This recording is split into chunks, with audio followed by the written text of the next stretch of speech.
जहिले जहिले म नेपाल आउँछु मलाई मेरो आफ्नो देश फर्केर आए जस्तो लाग्छ। अनि योपालि धौलागिरीको मनोरम दृश्यले मेरो हृदयलाई साह्रै नै छोयो। अनि धौलागिरी पछ्याउँदै पछ्याउँदै हामी नौरीकोट आइपुग्यौँ। अनि नौरीकोट बाटाको धौलागिरीको दृश्यले त अझै नै मेरो मन छुयो। र आज मैले निर्णय गरेँ म अझै धौलागिरीको नजिक गएर धौलागिरीलाई हेर्नेछु। Okay, the third day of the hike begins.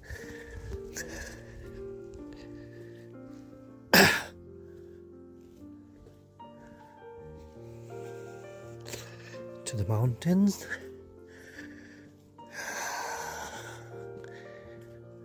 Today I want to climb up nearly about 4,000 meters. Let's see what happens. I have a whole day.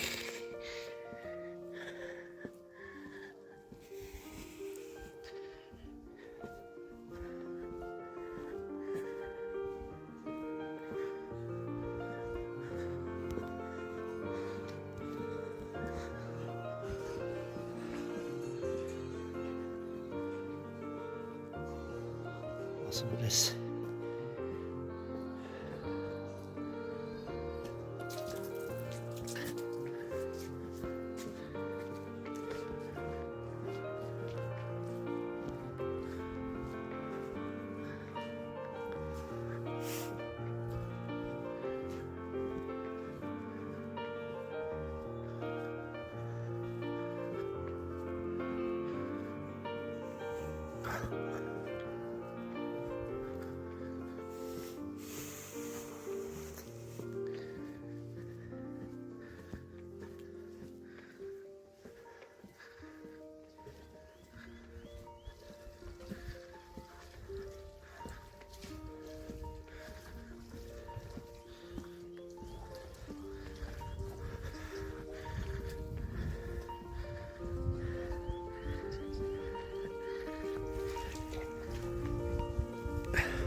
मीठा खाने आज स्कुल किन गएन त अनि स्कुल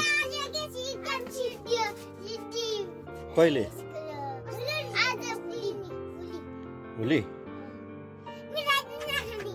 मिठाई हेर्छु है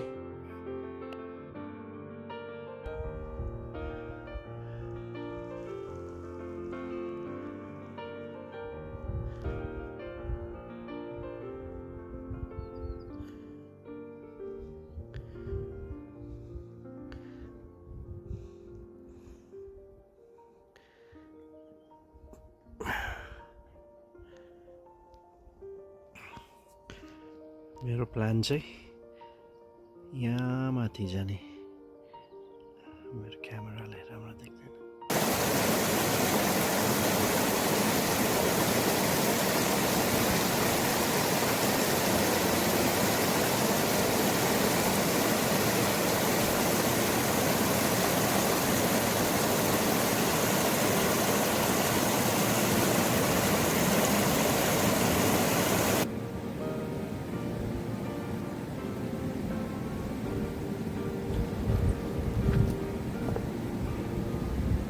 जति झरनाको आवाज कानमा गुन्जिरहेको थियो अनि मनोरम दृश्य धौलागिरीको निलो आकाश अनि हरियो रुखहरू यसले मलाई अझै जोस दिइरहेको थियो अनि म बिस्तारै अगाडि बढ्दै गएँ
डेड एन्ड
बाटो छैन सबै रुखहरू लडेर गाडीको अगाडि भएर हातहरू काटेर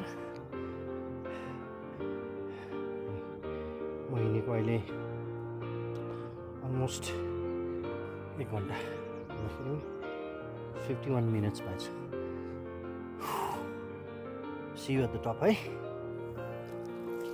धेरै ठाउँमा चाहिँ यस्तो रुखहरू लडेको कारणले गर्दाखेरि धेरै नै साह्रो पऱ्यो, अलिक साह्रो पऱ्यो। किनभने बाटो त यो रहेछ होइन, यहाँबाट आएर यस्तो चाहिँ धेरैपल्ट बाटै छैन अनि खोजेर जानुपर्ने हुन्छ है।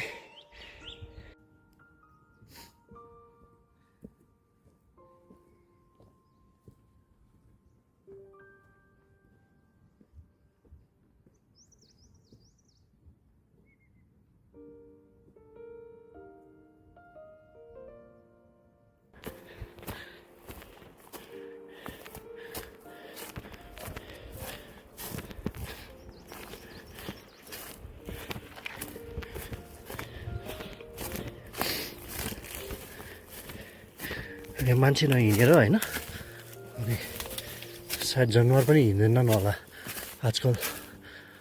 अनि बाटो सब ड्राई भइसकेको छ।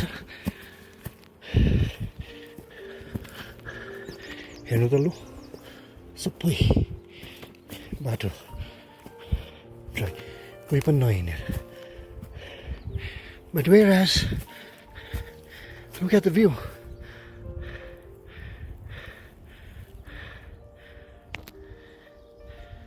समयमा चाहिँ यो चाहिँ ट्रेकिङ रुट हुने गर्थ्यो अरे होइन, तर अब आई डोन्ट नो मान्छेहरूले चाहिँ यो रुट छोडिसकेको रहेछ। अनि अब सो मच अपर्च्युनिटिज क्या यहाँनिर। अनि यहाँ कोही लोकल युथहरूले भनौँ न, म इन्करेज गर्न चाहन्छु है उहाँहरूलाई, तपाईँहरूले यो रुटलाई फेरि खोल्नुहोस्। धौलागिरी है ट्रेक तपाईँले यो रुटबाट नौरीकोटबाट उकालो, अनि अलिकति बाटोहरू चाहिँ भत्किएको रहेछ पुरै है। अनि यो यसलाई युज नगरेर अनि पुरै बाटोहरू भत्किसकेको रहेछ। I really would like to request Nepal tourism as well, Mustang district to open this route. धेरैजनाले अपर्च्युनिटी पाउँछ, नौरीकोटको मान्छेहरूले केही कुरोहरू गर्न पाउँछ, उनीहरूको रोजीरोटी चल्न थाल्छन्। त्यहाँ भएको होमस्टेजहरूले होइन इको टुरिज्मलाई बढावा दिन्छ। किन भन्दाखेरि नौरीकोटमा मैले देखेँ so much of organic vegetables and foods they are growing क्या।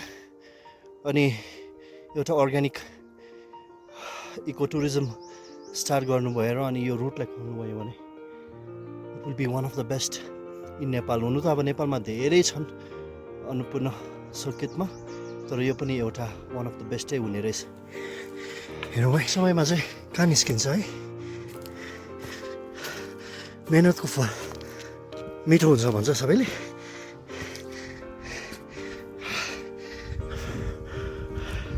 साँच्चै नै मेहनतको फल चाहिँ जहिले पनि मिठो हुन्छ क्या।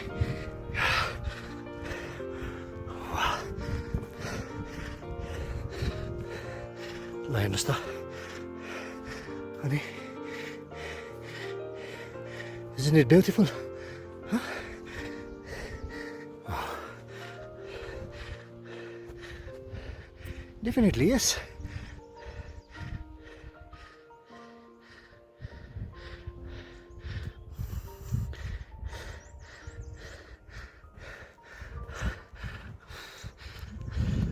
धौलागिरी अनि अर्को त्यस्तो अनि निलगिरी चाहिँ यहाँ पछाडि चाहिँ निलगिरी देख्नुहुन्छ है।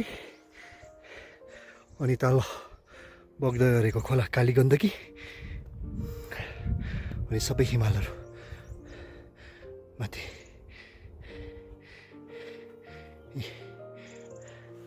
आउनुपर्छ के साथीहरू घुम्न, एक्सप्लोर गर्न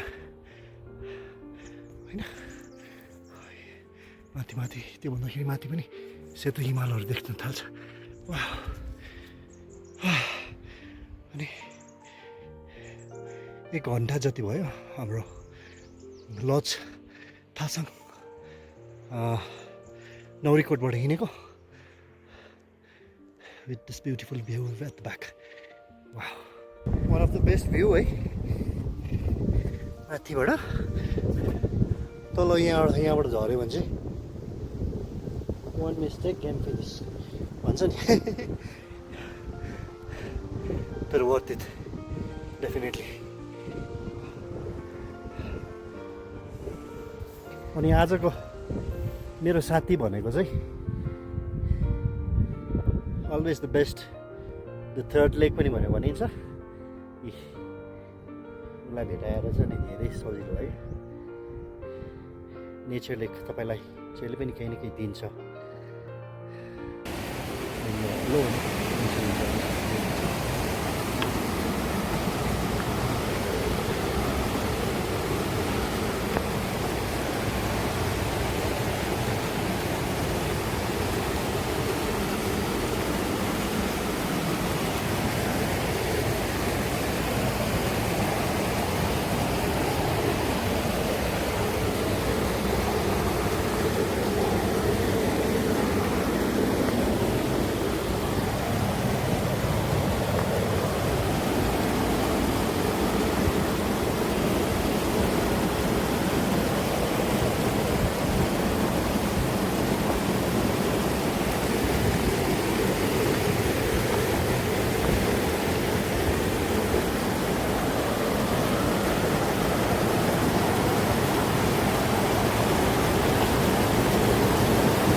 जसै जसै अगाडि बढिरहेको छु मेरो लक्ष्य भनेको चाहिँ यो तलबाट देखिने पहेँलो गोठको छप्पर थियो होइन अनि आई मेड इट अनि मलाई यही गोठमा चाहिँ आउनु मन थियो तलबाट देख्दाखेरि अब यो गोठमा चाहिँ विशेष गरी अनि जनावरहरूलाई है लिएर राखिने गरिन्छ हेर्नुभयो भने अनि यसरी गोठमा अब पहिला पहिला चाहिँ मान्छेले धेरै जनावरहरू पाल्ने गर्थ्यो स्पेसली याकहरू अनि याकलाई चाहिँ गर्मी महिनामा धेरै साह्रो पर्छ नि त होइन, अनि त्यही भएर अनि उनीहरूले चाहिँ गर्मी महिनामा याकलाई माथि लिएर आउँथ्यो क्या। अन्त म सबै निकाल्दिनँ है, कस्तो हुन्छ गुड भन्ने मात्रै देखाउने तपाईँहरूलाई।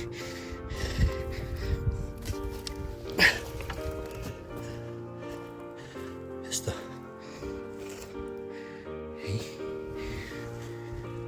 देख्नुभयो होला, सबै हुन्छ कि बिचराहरूको पानी सानी होइन, खाना पकाउने सबै चामल नुन तेल अलिअलि लिएर आएको हुन्छन् उनीहरूले। अनि यहाँनिर जानवरहरू चराउँछ अनि यसरी बसेको हुन्छन् उनीहरू। अनि यो चाहिँ जानवर पस्छ कि भनेर लगाएको। अहिले म फर्केर जाँदा चाहिँ यसलाई राम्रोसँग फेरि बारेर राखिदिनु पर्ने हुन्छ। अनि यहाँबाट तल भ्यू एरिया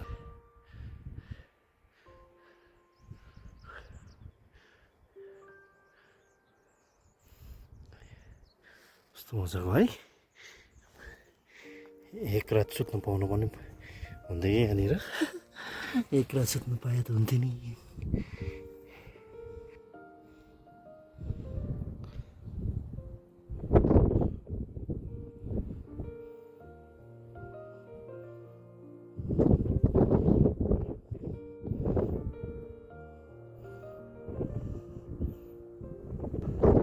अझ यो भन्दाखेरि पनि माथि जाने इच्छा थियो, तर धेरै समय लाग्छ होला अनि गाह्रो पनि हुन्छ। अलमोस्ट 3700 मिटर्समा त आइपुगिसक्यो। अनि नेपाल आइपुगेपछि चाहिँ नि रेड बुल नेपालको one of my favourite drink. Nepal आएपछि चाहिँ यो नखाइकन चाहिँ म फर्किनु सक्दिनँ। Well deserving drink. अनि I request all the trekkers who come here like in this mountain, when you are here you get this kind of drink, कृपया गरी साथमा लगेर जानु होला। Respect the nature. अनि यो क्यान पनि है, अनि यसको लिड पनि साथमा लगेर तल गएर डस्टबिनमा या त डिस्पोजलमा फ्याँक्नुहोस् होला। यहाँ माउन्टेनमा चाहिँ नछोड्नु होला है। जय।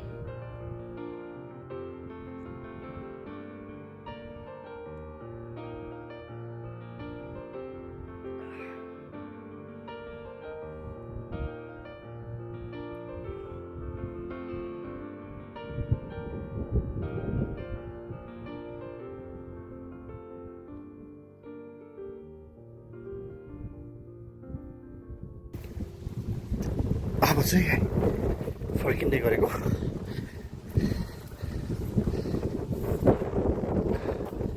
सिलगढीको पुग्नुपर्छ। आउँदाखेरि झन्डै 2 घन्टा लागेको थियो। 1 घन्टा 45 मिनट या त 1 घन्टा 50 मिनट। अनि हेरौँ अब कति बजी पुग्ने रहेछ है तल।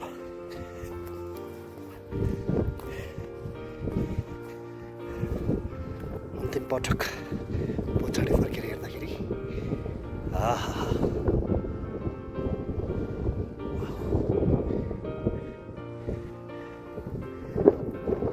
हामी नौरीकोटमा अझै 2 रात छौँ। सो त्यसै कारणले गर्दाखेरि अझै 3 मर्निङ्स 3वटा मर्निङ हामी धौलागिरी हेर्न सक्छौँ अनि निलगिरी पनि। त्यसको पछाडि चाहिँ हामी घान्द्रुकतिर जाने प्लान छ। अनि त्यहाँबाट चाहिँ हामी अन्नपूर्ण सर्किट अनि माछापुच्छ्रे देख्छौँ कि भनेर। विशेष गरी अन्नपूर्णको लागि हामीले मोस्ट अफ द 8000 पिक्सहरूलाई चाहिँ हामीले विटनेस गरिसकेको छौँ यो ट्रिपमा है। ल तल पुगेर भेटौँ होला।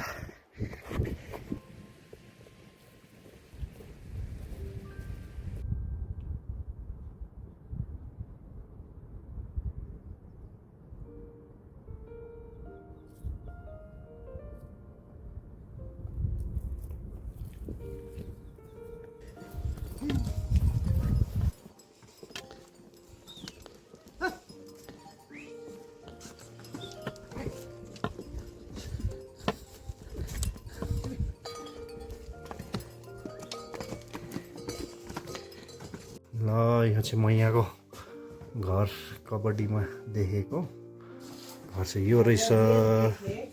अनि यो चाहिँ यही बेन्च रहेछ है। अनि यो किचन ए हो प्राय यो चाहिँ अनि उहाँको घर रहेछ।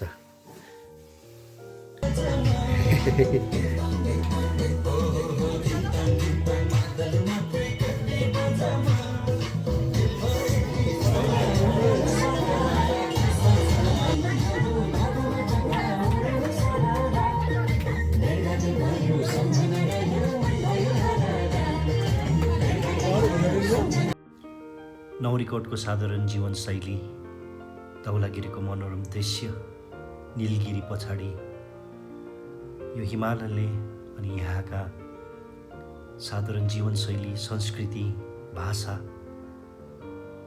म नेपाली भएकोमा गर्व लाग्यो। अनि नौरीकोटले साँच्चै नै मेरो योपालि मेरो हृदयलाई जित्यो। In fact Naurikot won my heart.